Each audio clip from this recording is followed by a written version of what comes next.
United, their next man up, it seems Ruben Amorim from Sporting Lisbon. All documents set, and after a 30-day notice period, he's been going to come to northern England from the Iberian Peninsula. Yeah, that HR has received all his paperwork. Is that what I understand? They've got his W-4 filled out. Is that how they do it in England with Manchester United? I mean, obviously a little bit different. I got to get that work permit to sail through the. It's easy. Always like the Home Office or whatever. I don't know. I'm watching. Just started watching the second season of The Ambassador or whatever that's called. Is that what that's called?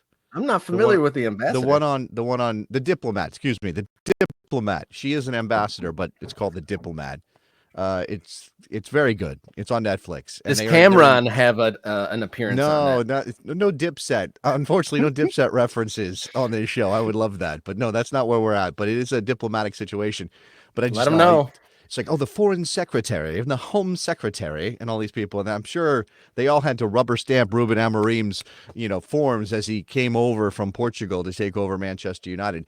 I will once again ask if this is the right approach for United to dive back into a full commitment. They're not going to date around a little bit.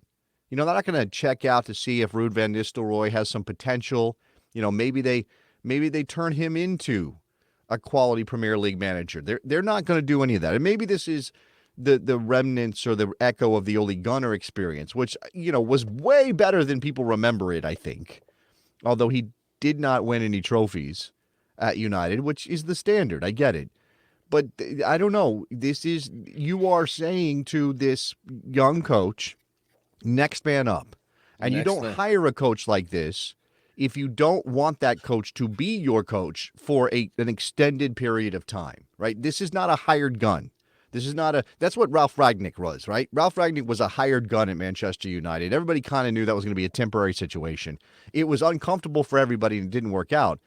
But at least there was this sense of like, okay, well, we're going to work on our plan. Now, things changed after Rangnick, right? The ownership situation changed. The who controlled the team changed. Lots of things changed.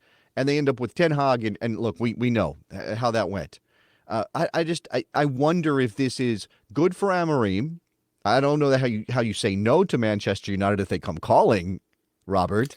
And good. But that's where a lot of mistakes are made is when people say, when am I ever going to get a job like this again? That's when mistakes are made is when I may never get this opportunity again. So why not? That's why I tip my hat to Xabi Alonso.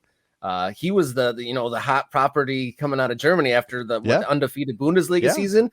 Right. And I'm sure he got a lot of offers and he pumped the brakes and he was like, I'm still, learning. Oh, sorry. It could be him. I'm so animated. I'm knocking my microphone around. It could be him leading Liverpool on this title hunt right now. It could be Xabi Alonso and not Arne Slot. So, yeah, you're right about that. I do respect that, knowing when your moment comes. But as I've said before, and I think I remember this, making this specific argument when it came to Weston McKennie going to Juve when he left Schalke. American fans, because we are just these people, were like, oh my God, he's never going to play at Juve. Why is he going to Juve? This is ridiculous. What are you doing? How do you say no to Juve? If you're Weston McKennie, how do you say, nah, I'm not going? Juventus? Nah, I'm not going there. I'll push through in the German second division instead. I have more growth in me at Schalke. No, you take the offer when Juve comes calling. And I think it's probably that for Ruben Amorim. His football is aggressive and interesting. There is, again, always the question of does he have the personnel to pull it off? And that is a very big question.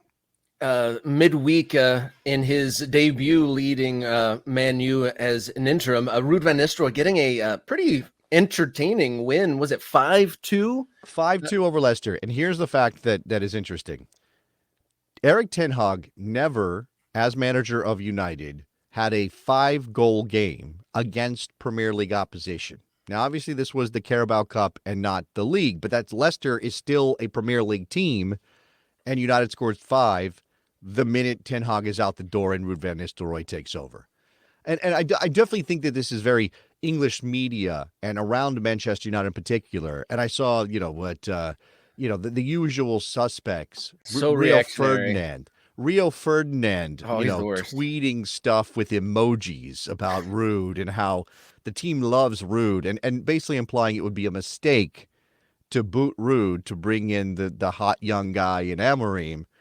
So there is that thing of like I reject the narrative I'm being fed, even as I'm kind of on board with the idea that rushing into Amorim might be a mistake. I can understand why you might say, well, come on, stop it already. Turning Ruud van Nistelrooy into the savior of United just because it's a good story, just because he played there, just because the old players like him, just because they scored 5 goals against the Leicester team that clearly had no interest in doing anything in the League Cup. Yeah, they were on cruise control. The midweek League Cup was actually pretty fun. There was lots of goals had midweek. And then so with this 30-day notice, there's speculation. City knocked out of the League Cup. Just note that. It's interesting. Yeah, it won't be. Yeah. I think they've won it, 6 out of the last 8 years or something crazy like that. That's something like that. Penciled in Manchester City. Well, it speaks to depth, right? I mean, we talked about it. Like lower league teams are going to go for, all out for this, but the Premier League teams that do well in the fourth strongest or fourth most important competition are the teams with the depth, the Liverpools, the Chelseas, the Man Cities. They can put their second lineup out there and get a result.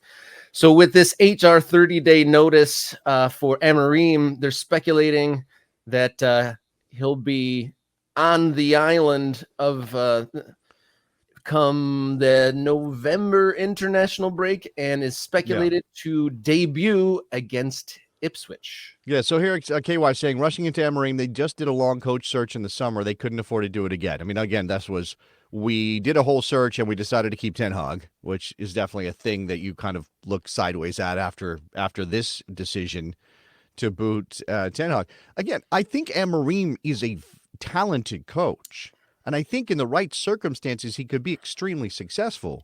But it's just again, it's just like is this setting anybody up for success, Robert? And we'll see. I mean, they do have a pretty soft schedule up to Arsenal in December after the international break. So maybe Amorim, I think it's Ipswich in the league is his first match. Yep. Should be fine. Should I say that, but should be fine.